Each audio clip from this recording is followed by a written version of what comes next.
The rain began 3 minutes before I was supposed to become Mrs. Ryan Mercer. It struck the stained glass windows of St. Augustine's in soft, nervous taps, as if even the sky wanted to warn me. I stood in the bridal room with my mother's pearl earrings trembling against my neck and told myself it was only weather. Only nerves. Only a wedding. "Claire, stop moving," Brooke said behind me.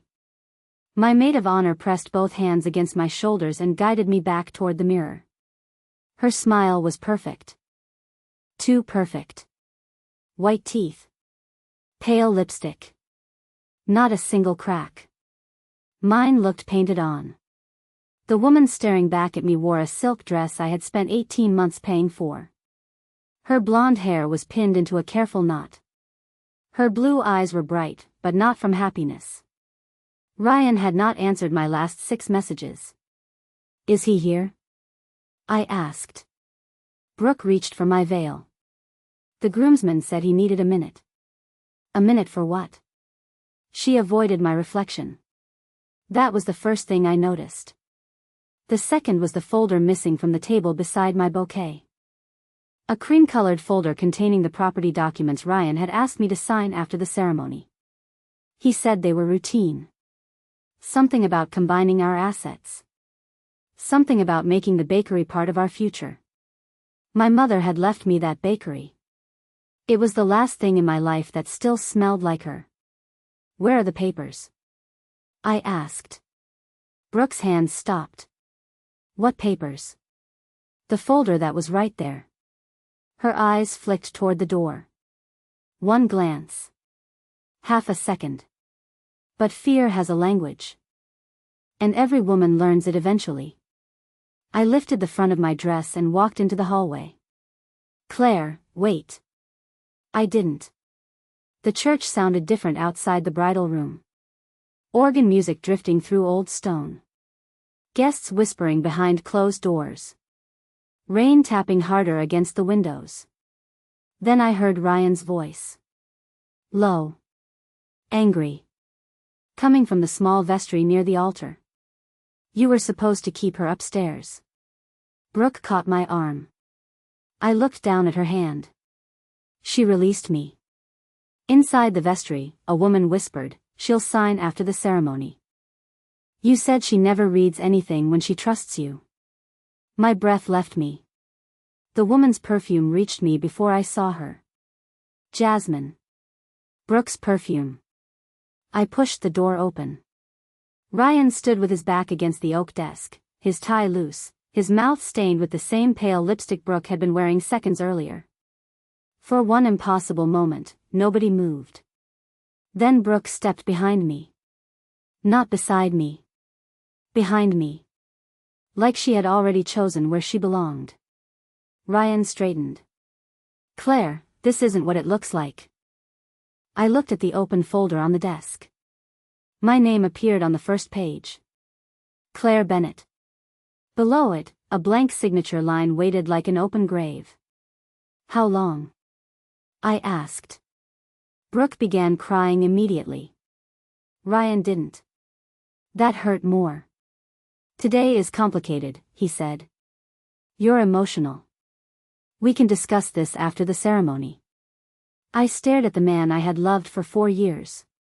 The man I had helped through failed deals, unpaid rent, and promises that always required my patience. He stepped closer. "We have 200 guests waiting. So you're not going to humiliate me over one mistake." Something inside me became still. Not broken. Still. I picked up my bouquet from the hallway floor. Brooke whispered my name, but I walked away before she could turn betrayal into an apology. The organ changed. The doors opened. Every face in the church turned toward me. I walked down the aisle alone. Ryan appeared near the altar moments later, pale and furious. Brooke stayed hidden. When I reached him, he leaned close enough for only me to hear. "Smile," he hissed. "We finished this now." I faced the guests. My hands were shaking, but my voice wasn't. There will be no wedding. The church filled with gasps. Ryan grabbed my wrist. You need me, he whispered. Without me, you have nothing. A chair moved in the final row. The sound was quiet. Yet the entire room seemed to feel it. A tall man in a black suit rose from the shadows. Dark hair. Cold gray eyes. Authority that made Ryan's fingers fall away from my skin before the stranger said a word.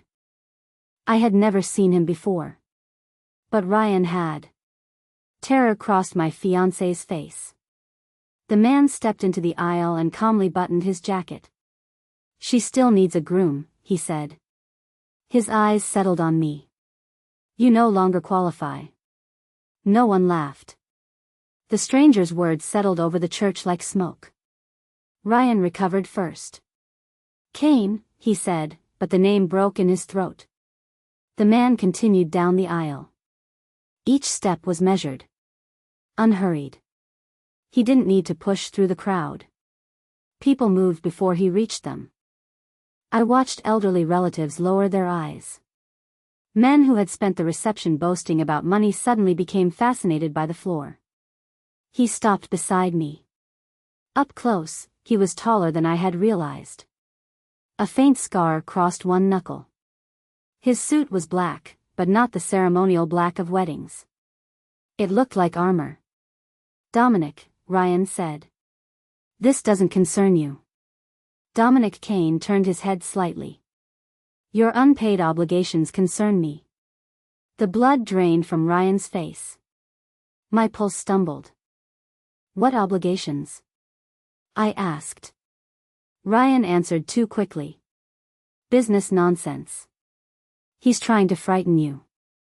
Dominic's gaze remained on him. You used her property as security for a deal you couldn't afford. A murmur spread through the pews. Ryan's father rose, then sat again when one of Dominic's men appeared near the side entrance. I hadn't noticed him arrive. That frightened me almost as much as Dominic's calm. Ryan stepped toward me. Claire, listen. We can fix this privately. I moved away. For years, I had mistaken his confidence for strength. Now I saw it clearly. It had always depended on my silence. Dominic extended one hand. Not toward my waist. Not toward my wrist.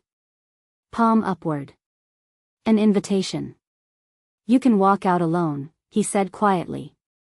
No one here would blame you. Ryan gave a sharp laugh. That's exactly what she'll do. She has nowhere else to go. Dominic's gray eyes shifted to me. Or, he continued, you can finish what you came here to do, with a man who understands the value of his word. The church disappeared around us. All I could hear was the rain. I should have refused. I should have gathered my dress and escaped through the nearest door. But Ryan was watching me with certainty. The certainty of a man who believed humiliation would make me crawl back to him. I placed my hand in Dominic's. His fingers closed carefully. Warm. Steady. Nothing like ownership. Everything like a door opening. The officiant stared at us. I cannot simply substitute, then don't file the original license, Dominic said. Record the vows. My attorney will correct the paperwork before sunset. He did not raise his voice. The officiant swallowed, then looked to me for the one consent that mattered. Miss Bennett, is this truly your decision? My decision. Not Ryan's. Not Brooks. Mine. Yes. The word trembled once, then stood. The ceremony that followed felt unreal. Familiar vows spoken beside an unfamiliar man. My mother's pearls against my skin.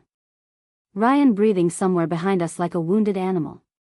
When Dominic was asked to take me as his wife, he looked directly into my eyes. I do. No hesitation. When my turn came, I thought of the open folder. Brooks' perfume. Ryan's hand around my wrist. Then I looked at the man who had offered me an exit before offering me himself. I do. The officiant cleared his throat. You may kiss the bride. Dominic didn't move. He waited. That small restraint struck deeper than any grand gesture could have. I nodded. His hand rose to my cheek, barely touching me. His lips brushed mine once, brief, controlled, almost solemn. Applause began somewhere in the back. It spread uncertainly. Ryan left before it reached the altar. An hour later, the church was nearly empty. I found Dominic beneath the stone archway, watching rain turn the steps silver. "Why were you here?" I asked. He looked at the wedding ring on my hand, then at me. "I came for something Ryan stole." A dark car stopped at the curb. Dominic opened the door but did not ask me to enter. "I stayed," he said, "because he tried to steal you too." The car door remained open between us. Warm light spilled across the wet pavement. Inside, black leather. Tinted windows. A man behind the wheel who never once looked back. Dominic waited. He didn't touch me. That made refusing him harder. "I'm not getting into that car until you tell me what Ryan stole." Rain gathered along the shoulders of his suit. "My money," he said. "And your future." That sounds rehearsed. It isn't. Then explain it without speaking in riddles. For the first time, something shifted behind his eyes. Not anger. Respect. He closed the car door and led me beneath the church awning, where the stone saints watched us with worn, expressionless faces. Ryan invested in 3 redevelopment projects using funds that were not his, Dominic said. When the projects failed, he created new contracts to hide the losses. How much? Enough to make desperate men dangerous. Cold moved through me. And my bakery? The building sits inside the final redevelopment zone. After your marriage, he intended to persuade you to place it under a joint holding company. Persuade. I remembered the blank signature line. He knew I would never sell. Yes. So he planned to take it without asking. Dominic's silence confirmed more than words could. I looked toward the church doors. Beyond them waited flowers I had arranged myself. Tables covered in ivory linen. A cake with 2 names written in sugar. One of those names already felt like a stranger's. Why does marrying you stop him? Ryan can no longer disguise the transfer as a routine marital consolidation. And the people financing him will think twice before moving against my wife. I stared at him. So your name is a threat? In certain rooms. And in the others? His mouth almost curved. A warning. The rear door opened again. This time, I got inside. Not because I trusted him. Because the rain had soaked through my dress, and every truth I had known that morning was already gone. The city passed behind dark glass. Streetlights stretched into gold lines across the windows. 2 black vehicles followed us at a distance. I counted them twice. Are those yours? Yes. You travel like someone expects an ambush. I travel like someone survives them. He said it without pride. That frightened me more. We stopped outside my bakery 20 minutes later. The blue awning sagged beneath the rain, and the painted sign, Bennett's, glowed faintly above the door. Dominic looked at it for a long moment. My mother named every pastry after someone she loved, I said before I could stop myself. What did she name after you? The lemon cake. Why? Sweet at first. Difficult if mishandled. His quiet laugh surprised me. It was small. Brief. Human. Before I opened the door, I faced him. If this marriage continues beyond tonight, there will be conditions. He listened. No lies. No calling me yours. And no making decisions about my life without me.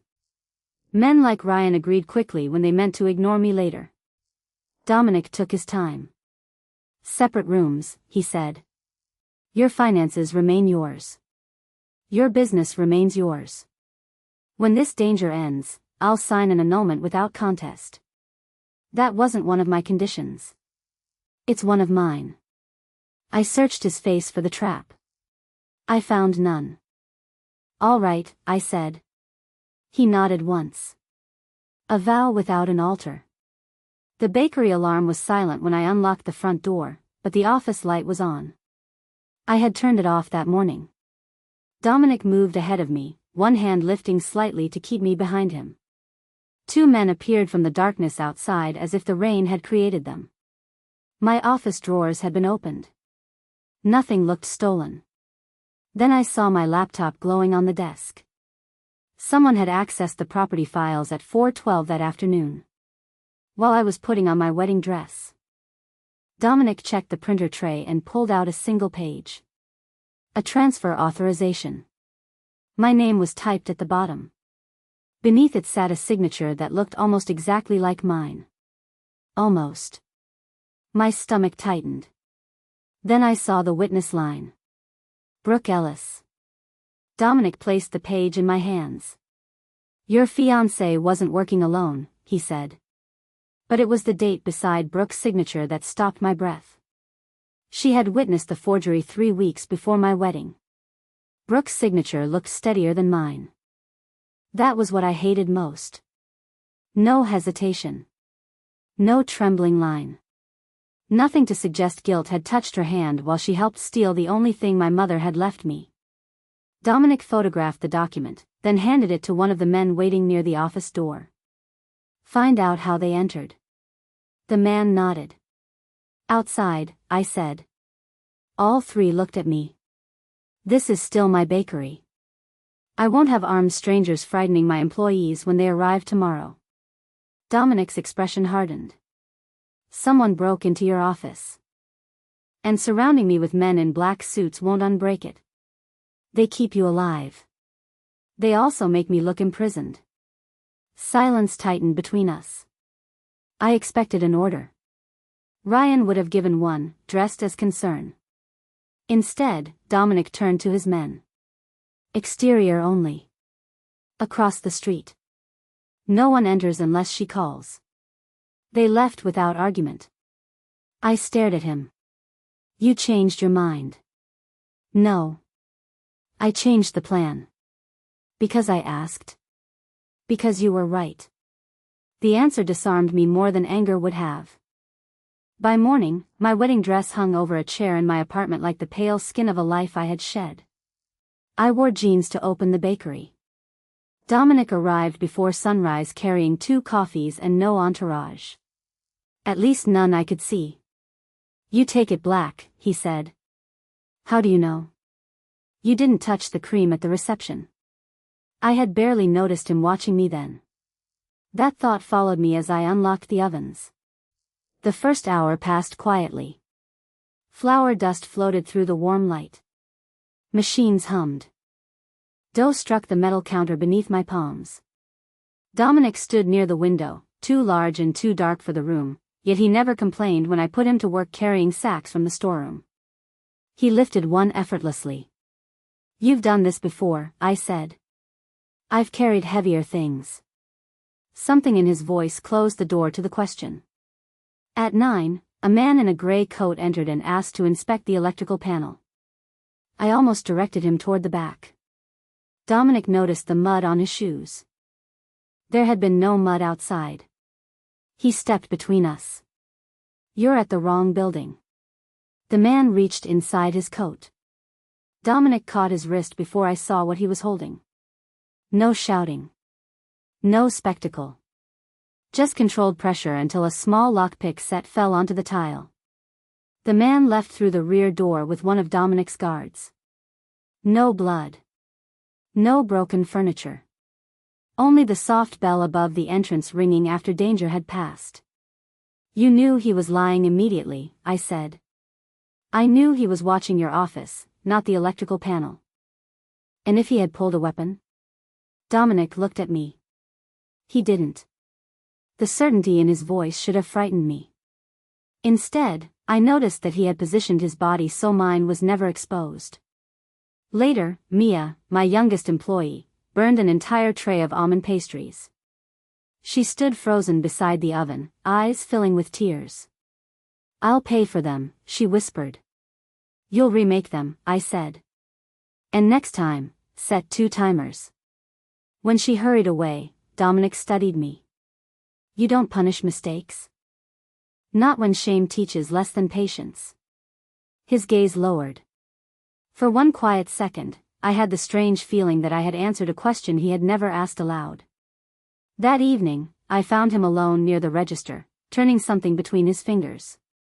A white ribbon. Torn from my wedding bouquet. When he noticed me, he slipped it into his pocket. Neither of us mentioned it. My phone vibrated before I could decide what it meant. A message from Ryan. One photograph. Dominic stood across the street from the church before the ceremony, speaking to Brooke beneath a black umbrella. The timestamp was 40 minutes before I found them together. Beneath the image, Ryan had written 6 words. He knew before you walked in. The photograph stayed on my screen until the bakery lights blurred behind it. Dominic beneath a black umbrella. Brooke facing him. 40 minutes before my life collapsed. I locked the front door and turned the sign to closed. Tell me what they were discussing. Dominic didn't ask who. He looked at the phone in my hand, and something in his face became unreadable. Brooke contacted one of my associates 2 days before the wedding, he said. She wanted money. For what? Information about Ryan. My fingers tightened around the phone. You knew about them. Yes. The word landed cleanly. No excuse wrapped around it. No mercy. You watched me put on that dress. I wasn't inside the bridal room. Don't insult me with details. He went still. I crossed the bakery and placed the phone against his chest. You stood outside that church knowing the man waiting at the altar had been sleeping with my best friend. Yes. And you said nothing. I needed Ryan to complete the transfer attempt. The room seemed to tilt. The refrigerators hummed behind us. A delivery truck passed outside. Somewhere upstairs, old pipes struck the walls with 3 dull knocks. Ordinary sounds. Cruel sounds. Because nothing should have remained ordinary after that sentence. You let me walk toward him because you wanted evidence. At first. I stepped back. There it was. The part of Dominic Kane that kindness could not soften. Not a rescuer. A strategist. What was I to you? His jaw tightened. Leverage. The truth hurt more because he didn't hide from it. I turned away before he could see what it did to me. My wedding ring caught the light as I gripped the counter. A stranger's ring. A stranger's name. A stranger who had known exactly when my heart would break and had waited for the useful moment. You should leave. Claire. You promised no lies. I did. Too late to spare you the first one. I looked at him. He didn't retreat from the damage in my face.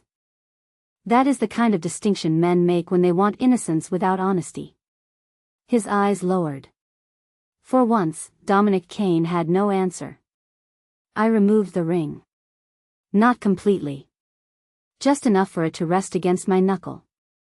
His gaze followed the movement. What changed? I asked. You said, at first.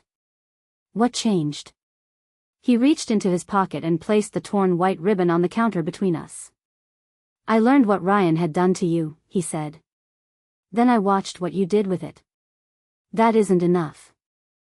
You walked toward the man who betrayed you and made him answer before everyone.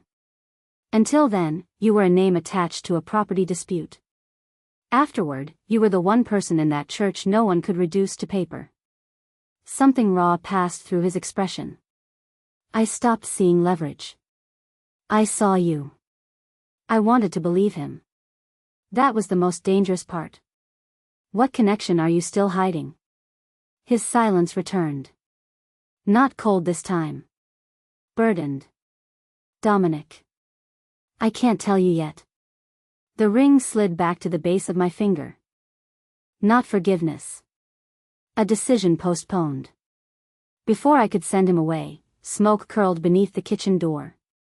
The fire alarm screamed. I ran. One of the old mixers had sparked near a stack of flour bags. Orange light crawled along the shelf. Dominic reached for the extinguisher, but I caught his arm. Cut the power first. Panel by the loading door. He obeyed. No argument. No command. I pulled the alarm lever, cleared the kitchen, and directed him toward the base of the flames when the power died. White suppressant burst across the room. Minutes later, we stood beneath the emergency lights, covered in flour and ash. The fire was out. So was the fury that had kept me upright. My hands began shaking. Dominic saw. He didn't touch me until I leaned toward him. Then his arms closed around me carefully, as if strength could become gentleness by choice. For one breath, I let myself rest against his chest. His heartbeat was not calm. That mattered. My phone vibrated on the floor. An unknown number. I answered. Brooke's voice came through in a whisper. Claire, I have the original files. Ryan doesn't know I kept them. I pulled away from Dominic. Why should I trust you? You shouldn't, she said. But you need to see what Dominic was planning before he became your husband. The line crackled. Then her final words reached me. Ryan used you. But Dominic came to that wedding planning to use you too. Brooke chose a 24-hour diner beside the river. No cameras near the back booths. No windows facing the street. That alone told me she had learned more from Ryan than how to betray a friend. She sat beneath a flickering light, both hands wrapped around untouched coffee. Her perfect makeup was gone. So was the woman who had smiled while fastening my veil. You came alone? She asked. I came without Dominic. That isn't the same thing. I slid into the booth across from her. Show me the files. Brooke pushed a small flash drive between us. On it was the Bennett redevelopment proposal. My building highlighted in red. Kane Holdings listed as the intended buyer. My stomach tightened. Ryan planned to transfer the bakery into his company, Brooke said. Then sell the entire block to Dominic. I opened the scanned contracts on my laptop. The dates went back 6 months. Long before Dominic offered me his hand. His organization had been preparing to acquire the neighborhood. Ryan's fraud would have delivered my property cheaply and quietly. Dominic said Ryan stole from him. He did. Ryan took advance money, then tried to sell the same properties to another group. Brooke's voice shook. You weren't the reason Dominic came to the wedding, Claire. You were part of the inventory. The diner door opened. Cold air moved through the room. Dominic entered alone. He saw the screen. Then he saw my face. I asked you not to follow me, I said. I didn't. Ryan has been tracking Brooke's phone. It alerted him the moment she turned it on. Brooke went pale. Dominic took the seat beside me only after I moved my coat away. That proposal, he said, was prepared by my legitimate development company. So it's real. Yes. The answer split something open inside me. You intended to own my bakery. I intended to purchase the block after legal negotiations. Through Ryan. Before I knew he was forging signatures. I turned the laptop toward him. My name is marked as an acquisition obstacle. Dominic read the line without flinching. That assessment came from my attorney. But you approved the project. Yes. The diner noise faded. Forks against plates. A coffee machine hissing. Brooke's uneven breathing. All of it seemed very far away. When you stepped into that aisle, I said, were you protecting me, or protecting an asset? His eyes held mine. Both. I stood so quickly the table shook. Brooke caught the coffee before it spilled. Dominic remained seated. Perhaps he understood that standing over me would make everything worse. You turned my humiliation into a business solution. I turned against the plan the moment I understood what Ryan had done. But you never told me the plan existed. No. That single word destroyed every softer memory. The coffee he remembered. The fire he helped me stop. The ribbon he kept. Even his restraint now felt calculated. I will not go home with you. His face changed at the word home. Only slightly. Enough. Claire, Ryan knows where you are. So do you. He absorbed the accusation without defending himself. Then he reached inside his coat and placed an envelope on the table. My name was written across it. Inside were annulment papers already signed. Beneath them lay a legal release surrendering every claim Kane Holdings could make against my property. No conditions. No repayment. No hidden percentage. You said I would be free when the danger ended, I whispered. The danger hasn't ended. Then why give me these now? Because protection means nothing if you believe it is another cage. His voice remained controlled, but his hand tightened once against the tabletop. You can leave me. The guards will remain at a distance unless you dismiss them too. The bakery is yours. It will stay yours even if keeping it costs me the entire redevelopment. Brooke stared at him. I couldn't. I folded the documents and placed them in my bag. Dominic did not stop me when I walked away. Outside, the river wind cut through my coat. A silver car pulled to the curb before I reached the corner. Ryan stepped out. He looked exhausted. Smaller somehow. As though fear had finally begun eating him from the inside. I know what Kane did, he said. Brooke gave you the acquisition files. I kept walking. Ryan followed. I made terrible choices, Claire. But I can help you expose him. The original contract proves he planned to take Bennett's before the wedding. I stopped. Not because of the apology. Because of one word. Original. Brooke had shown me scans. I had never told Ryan she possessed an original contract. I looked back toward the diner. Brooke was gone. Dominic stood alone behind the glass, watching the street, not me. Ryan reached for my arm. I moved before he touched me. And in the cold space between us, I finally understood.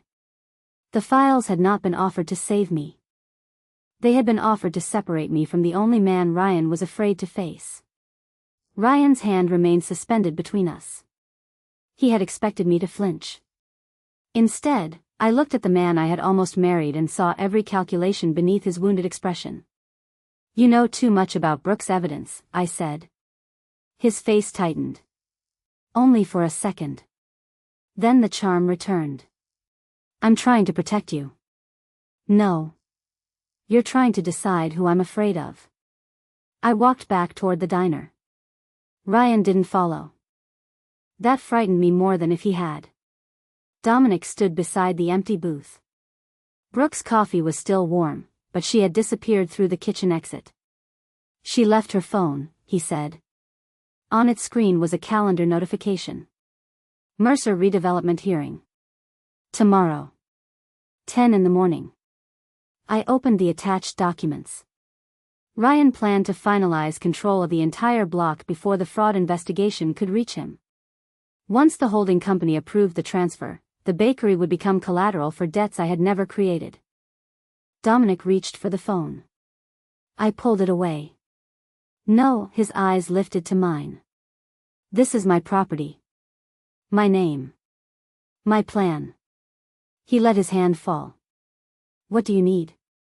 Not what are you going to do? What do you need? The difference nearly broke me. By sunrise, I had found the weakness Ryan missed. The forged authorization listed Brooke as a witness, but another page claimed she had been in Boston on the same date.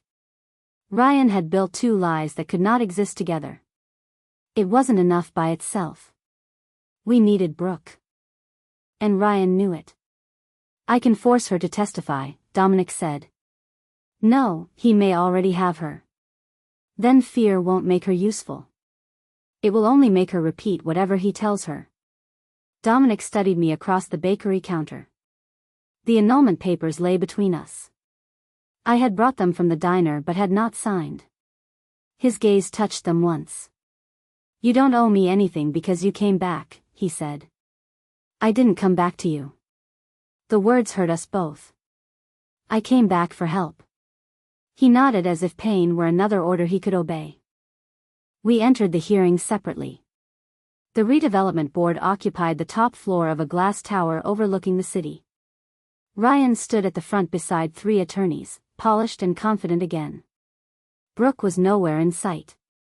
Dominic waited near the rear wall, stripped of the visible power that usually surrounded him. No guards. No threats. No interruption. For the first time since I met him, he had entered a room prepared to let someone else control it. Me. I presented the conflicting documents. Ryan smiled. Then his attorney displayed photographs of Dominic meeting city officials, property investors, and men whose names made the board members stiffen. Ryan stepped toward the microphones. "Claire Bennett is not exposing fraud," he announced. "She is acting under the influence of Dominic Kane, a known criminal who married her to seize this project." The room erupted. Reporters crowded the doors. Board members began whispering about suspending the hearing. Dominic did not defend himself. He looked at me once, then turned toward the exit. He was leaving. Sacrificing the project. Sacrificing himself. So Ryan could no longer use him against me. That was when I understood the real choice. Not between 2 men. Between saving what belonged to me and defending the man who had finally stopped trying to own anything. Ryan placed a document on the podium. A revised settlement. "My client is prepared to return Miss Bennett's property," his attorney said, "provided she publicly renounces Dominic Kane and confirms that their marriage was coercive." Every camera turned toward me. Ryan's smile was quiet. "Certain." The bakery. My mother's legacy. My future.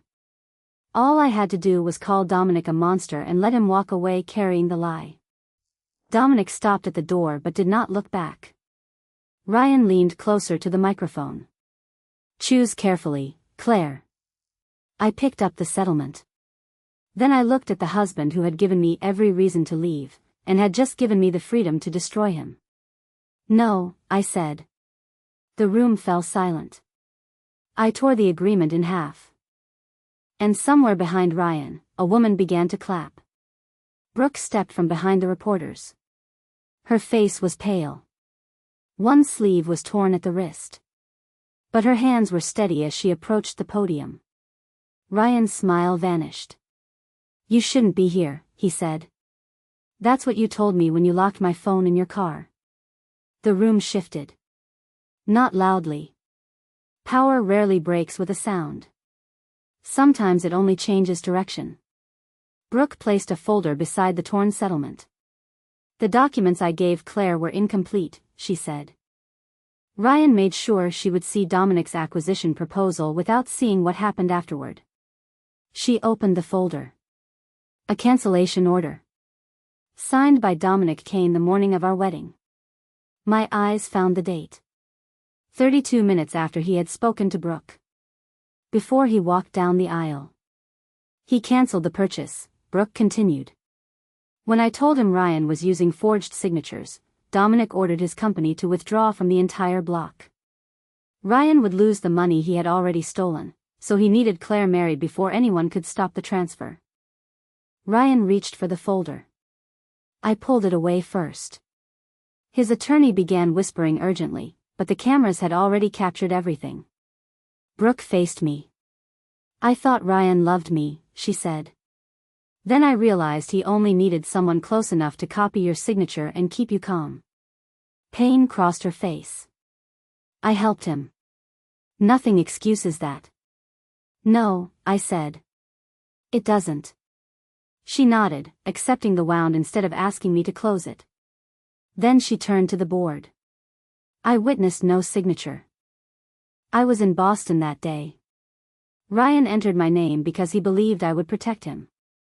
The board chairman called for security. Ryan backed away from the podium. This proves nothing, he snapped. Kane still married her for control. I removed the legal release from my bag. The paper shook once in my hand. Then stopped. Dominic surrendered every claim to my property before this hearing, I said. He also signed an annulment without demanding money, silence, or loyalty. I placed both documents beneath the cameras. He had the power to keep me. My gaze moved to Dominic. He chose not to use it. Ryan looked at him as though waiting for violence. Dominic gave him none. That was the final humiliation. Not being struck. Being made irrelevant. Security led Ryan from the room while reporters shouted questions he could no longer control. Brooke followed separately, her testimony now belonging to investigators rather than him. The hearing was suspended. My bakery remained mine. But when the room emptied, victory felt strangely quiet. Dominic stood near the windows, the city spread behind him like an empire he had suddenly grown tired of ruling. You should have told me, I said. Yes. You should have trusted me with the truth. Yes. No defense. No carefully chosen explanation. Only accountability. I don't know whether I can forgive everything. I know. He took the annulment papers from the table and placed them in my hands. His fingers lingered against mine for one brief second. Then he stepped away. The first time, he said, you needed a groom. His gray eyes held mine, stripped of command. This time, you deserve a choice. He walked out before I could answer. I looked down at the papers that could end our marriage. Tucked inside them was a torn white ribbon from my wedding bouquet. For 3 days, the annulment papers stayed beneath the register at Bennett's. I opened the bakery before dawn. Mixed dough. Burned one tray because I forgot the timer. Sold lemon cake to people who knew nothing about ruined weddings, criminal empires, or the weight of a man's name. Life returned in small sounds. The bell above the door. Coffee pouring. Coins striking the counter. But Dominic did not return. No black car across the street. No silent figure near the window. Even the guards were gone. He had kept his promise so completely that his absence felt like another kind of presence. On the 4th evening, I found the ribbon again. It had slipped from the annulment papers onto the floor. White satin. Frayed at one edge. A worthless piece of a wedding I had wanted to forget. Yet Dominic had carried it through every argument. Every accusation. Every moment when holding on to me would have been easier than letting me choose. I finally understood. He had not kept the ribbon because the wedding made me his. He had kept it because that was the moment I refused to remain small. I closed the bakery early. Dominic's office occupied the highest floor of a building that seemed carved from midnight. The receptionist recognized me but asked no questions. The elevator doors opened into silence. He stood beside the windows without his jacket, sleeves rolled to his forearms, the city glowing beneath him. For the first time, he looked less like a man who ruled it. More like a man who had survived ruling it alone. You shouldn't be here without security, he said. You don't get to begin with an order.